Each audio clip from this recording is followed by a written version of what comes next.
श्री शिवाय नमस्तुभ्यम। हर हर महादेव। स्वागत है आप सभी का हमारे चैनल पर। आज के इस वीडियो में आप सुनेंगे बैसाख मास के कृष्ण पक्ष के प्रदोष व्रत की कथा। तो सुनने से पहले आपको प्रदोष व्रत के शुभ मुहूर्त के बारे में बताते हैं। बैसाख मास के कृष्ण पक्ष का प्रदोष व्रत बुधवार 15 अप्रैल को रखा जाएगा।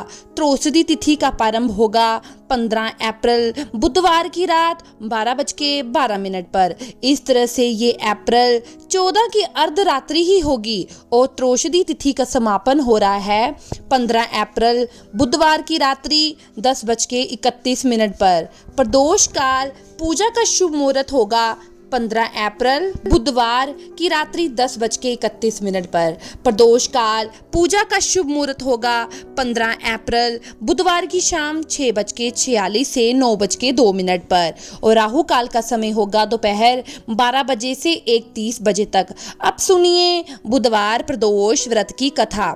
एक समय की बात है, सभी प्राणियों के हित के लिए परम पावन भागीरथी के तट पर ऋषि समाज के द्वारा विशाल गोष्ठी का आयोजन किया गया। महर्षियों की एकत्रित सभा में व्यास जी के परम शिष्य पुराणान्वेता सूत जी महाराज हरि कीर्तन करते हुए पधारे। सूत जी को देखते ही शौनक आदि 88,000 ऋषि मुनियों ने खड़े होकर सूत जी को प्रणाम किया। महाज्ञानी सूत जी ने भक्ति भाव से ऋषियों को हृदय से लगाया और आशीर्वाद दिया। विद्वान ऋषिगण और सभी शिष्य आसनों पर विराजमान हो गए। तब मुनिगण विनीत भाव से पूछने लगे, हे परम दयालु, कली काल में भगवान शंकर की भक्ति किस आराधना द्वारा उपलब्ध होगी? हम लोगों को बताने की कृपा कीजिए, क्योंकि कलयुग के सभी प्राणी पाप कर्म में रत रहकर वेद शास्त्रों से विमुख रहेंगे। दीन जन अनेकों संकटों से ग्रस्त रहेंगे। हे मुनि श्रेष्ठ, कला काल में सत्कर्म की ओर किसी की रुचि नहीं होगी। जब पुण्य क्षण हो जाएंगे तो मनुष्य की बुद्धि असत्यों की ओर खुद ब खुद प्रेरित होगी, जिससे दुर्विचारी पुरुष वंश सहित समाप्त हो जाएंगे।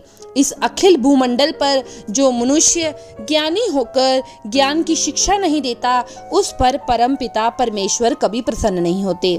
हे महामुनि, ऐसा कौन सा उत्तम व्रत है जिससे मनोवांछित फल की प्राप्ति होती है? कृपा करके हमें बताइए। ऐसा सुनकर परम दयालु हृदय श्री सूत जी कहने लगे, श्रेष्ठ मुनियों और शौनक जी, आप धन्यवाद के पात्र हैं। आपके विचार सराहनीय एवं प्रशंसनीय हैं।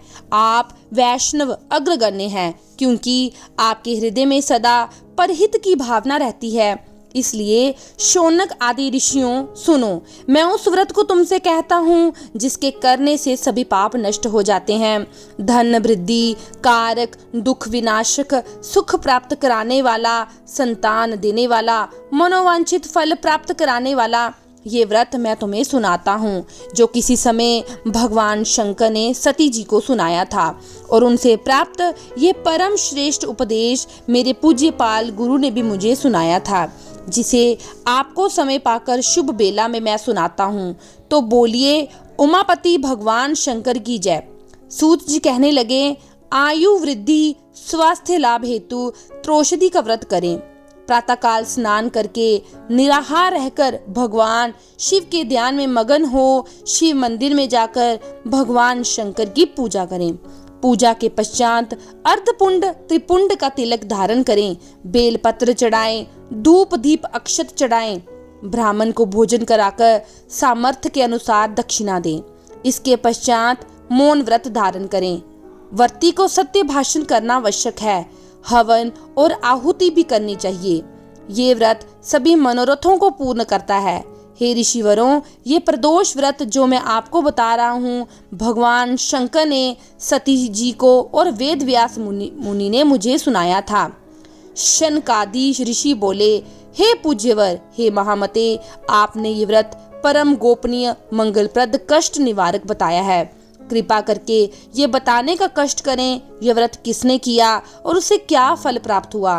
तब श्री सूत जी बोले, हे विचारवान ज्ञानियों, आप शिव के परम भक्त हैं। आपकी भक्ति देकर मैं आपको इस व्रत की कथा सुनाता हूँ, ध्यान पूर्वक सुनो। प्राचीन काल की बात है। एक पुरुष का नया नया विवाह हुआ था। वह गोने के बाद दूसरी बार अपनी पत्नी को लेने के लिए ससुराल पहुंचा।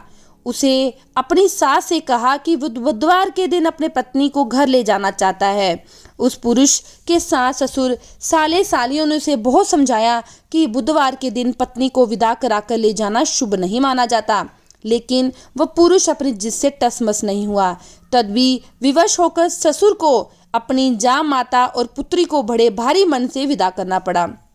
बैलगाड़ी में वे दोनों एक नगर की तरफ जा रहे थे। तभी नगर को जाते हुए पत्नी को प्यास लगी तो पति लोटा लेकर पत्नी के लिए पानी लेने गया। पानी लेकर जब वो लौटा तो उसके क्रोध और आश्चर्य की सीमा नहीं थी, क्योंकि उसकी पत्नी किसी अन्य पुरुष के साथ लोटे से पानी पीकर हंस हंस के उससे बातें कर रही थी।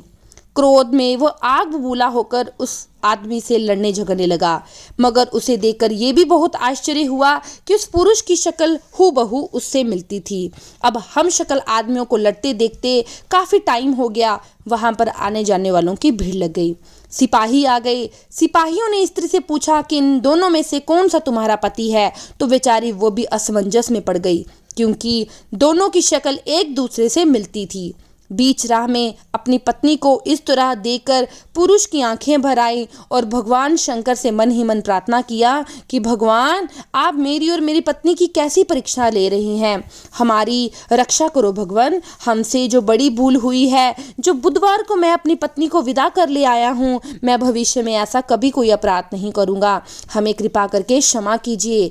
उसकी ये प्रार्थना जैसे ही पूरी हुई, वो दूसरा पुरुष जो उसका हमशक्ल था अचानक ही अंतर्ध्यान हो गया और वे पुरुष कुशलता के साथ अपनी पत्नी के साथ अपने घर पहुंच गया।